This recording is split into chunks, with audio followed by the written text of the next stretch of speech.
Trust. What trust? In today's world, trust in our leaders and institutions seems to be at an all-time low. It's a sentiment echoed by many, from the bustling streets of our cities to the quiet corners of our rural towns. Let's be honest, folks. Trust in government is about as high as my chances of winning a staring contest with a statue. Every day we see headlines that make us question the integrity of those in power. Scandals, corruption, and broken promises have become the norm rather than the exception. A recent poll showed that only insert shockingly low percentage here. Percent of Americans actually trust their government. This isn't just a number. It's a reflection of a deep-seated disillusionment that has been growing for years. People feel betrayed, and rightfully so. That's lower than a snake's belly in a wagon rut. It's a colorful way to put it, but it captures the essence of the problem perfectly. The trust gap is vast and seemingly insurmountable. And you know what? They've earned that distrust. Years of deceit, manipulation, and self-serving agendas have left the public wary and skeptical. It's no wonder that protests and public outcries have become more frequent and intense. Politicians lie. It's practically in the job description. But it's not just the blatant falsehoods that erode our trust. It's the subtle deceptions, the half-truths, and the misleading statements that chip away at our confidence in those who are supposed to lead us. But it's not just outright lies we're talking about. It's the spin, the half-truths, the carefully crafted narratives designed to manipulate your opinion.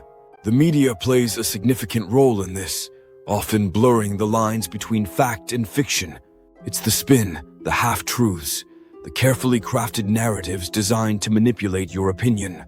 Sensational headlines and biased reporting only add fuel to the fire, making it even harder for us to discern the truth. So what do we do about it? We fight back. We become informed, critical thinkers who question everything. We engage in discussions, seek out reliable sources, and refuse to be swayed by propaganda. We learn to see through the BS and expose the truth. It's not an easy task, but it's a necessary one. By educating ourselves and others, we can begin to rebuild the trust that has been so severely damaged. And luckily for us, there's a guy who can teach us how through seminars, books, and public speaking. He provides the tools and knowledge we need to navigate this complex landscape.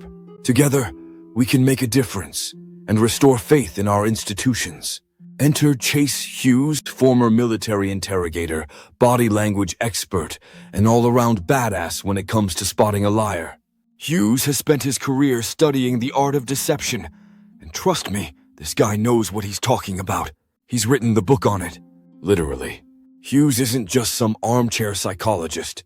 He's trained government agents, law enforcement officers, and even Wall Street hotshots on how to read people like a book. And now he's here to help us, the average citizens, arm ourselves against the onslaught of government deception. Get ready to level up your BS detector, folks. Things are about to get interesting. Governments are really good at two things: collecting taxes and spinning yarns. They've got entire departments dedicated to shaping public perception. They call it public relations, but let's be honest, it's often just a fancy term for propaganda. They leak information strategically, control the narrative through carefully worded press releases, and trot out experts who just happen to agree with their agenda. It's enough to make your head spin. But here's the thing. Even the most skilled liars have tells, little cracks in their facade that betray their true intentions. And Chase Hughes is a master at spotting them. You know that feeling you get when someone's lying to your face, and you just know it. It's like an alarm bell ringing in your head, even if you can't quite put your finger on why. This sensation is more than just a hunch. It's your gut instinct picking up on subtle cues that your conscious mind might miss. These cues are often so fleeting and minute that they escape our direct notice, but they leave an impression on our subconscious. That's your gut instinct picking up on subtle cues that your conscious mind might miss. These cues can be as subtle as a quick glance away, a slight change in breathing, or even a minor shift in posture. Our brains are wired to detect these anomalies, even if we don't always understand them consciously. Chase Hughes has turned that gut feeling into a science. He has dedicated years to studying these subtle signals and has developed methods to decode them. His work revolves around understanding the language of the body, a language that speaks volumes without uttering a single word. He calls them micro-expressions, fleeting facial expressions that last for a fraction of a second, revealing a person's true emotion. These micro-expressions are universal and involuntary, meaning they happen to everyone, regardless of culture or background. They are like tiny windows into the soul, offering glimpses of what someone is truly feeling, even if they are trying to hide it. A slight tightening of the lips, which might indicate stress or discomfort. A twitch of the eyebrow, often a sign of surprise or skepticism. A barely perceptible dilation of the pupils. They all tell a story to someone who knows how to read. These tiny movements are like pieces of a puzzle, and when put together, they can reveal the truth behind the facade. Hughes teaches us to recognize these telltale signs, giving us an edge in the fight against deception. By learning to read these micro-expressions, we can become more attuned to the true emotions of those around us. This skill can be invaluable in various aspects of life, from personal relationships to professional interactions. Because when someone's words don't match their body language, you know something's fishy. This discrepancy is often a red flag that something is amiss. By honing our ability to detect these inconsistencies, we can navigate social situations with greater confidence and clarity. In a world where deception can be rampant, having the tools to uncover the truth is a powerful advantage. Section 5 Case Study: When the Government Lied and Got Caught. This is a story that shook the very foundations of trust between the public and their leaders. It's a tale of deception, revelation, and the relentless pursuit of truth. Remember that time when a major government scandal broke out, revealing that those in power had been deceiving the public for years. It was a moment that left everyone in shock and disbelief. Yeah, that was a doozy. People couldn't believe that the very individuals they had elected to represent them were capable of such deceit. Conversations buzzed in cafes, homes, and workplaces as everyone tried to make sense of the betrayal. And guess what Chase Hughes called it? Long before the scandal made headlines, Hughes had been analyzing the behavior of these politicians. His expertise in deception detection was unparalleled.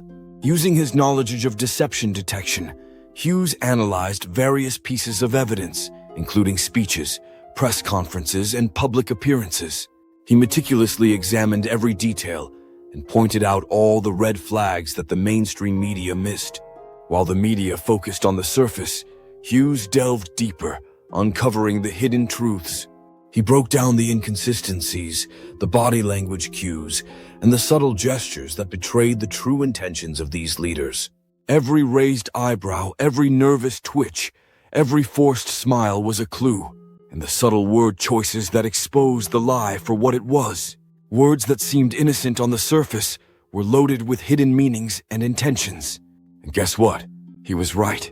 His analysis was spot on, and as these truths began to unravel, more and more people started to see the reality of the situation. The truth eventually came out, and it was a moment of vindication for Hughes, and a lesson for everyone. The celebration of truth was palpable, as people rejoiced in the revelation, proving that even the most powerful institutions in the world can't hide from the truth forever. The scandal served as a stark reminder that transparency and honesty are crucial in governance, and that the truth, no matter how deeply buried, will always find its way to the surface. Section 6, The Illusion of Control: How Propaganda Works. Propaganda doesn't work by forcing you to believe something outright. It's much more insidious than that. It works by subtly shaping your perceptions, nudging you towards a desired conclusion without you even realizing it. They bombard you with carefully crafted messages, repeat them ad nauseum, and use fear, anger, and other emotions to bypass your rational thinking. They want you to think you're making up your own mind, but in reality, they're pulling the strings. Section 7. Arm Yourself: Tools for Spotting a Lie. So, how do we fight back against this onslaught of deception? Hughes gives us a set of tools to cut through the BS. Pay attention to nonverbal cues. Watch for those micro-expressions, the inconsistencies between words and body language. Listen for linguistic dodges. Politicians are masters of vague language and carefully worded denials. Learn to spot the tricks, Question everything. Don't take anything at face value. Do your own research, seek out alternative viewpoints, and don't be afraid to ask questions. Knowledge is power, and in the age of misinformation, it's our most potent weapon. Section 8. No more sheeple. The importance of critical thinking. The government relies on our complacency, our willingness to blindly accept what they tell us. But it's time to stop being sheeple. We need to start thinking critically about the information we're being fed, questioning the motives behind the messages, and demanding better from our leaders. It's not about being cynical. It's about being informed and engaged citizens. Remember, democracy only works when the people are informed and engaged. Section 9. Don't be a sucker. Stay informed. Stay vigilant. The fight against government deception is a marathon, not a sprint. It requires constant vigilance, a healthy dose of skepticism, and a willingness to call out BS when you see it. So the next time you hear a politician making promises or a news anchor presenting a story, remember what Chase Hughes has taught us.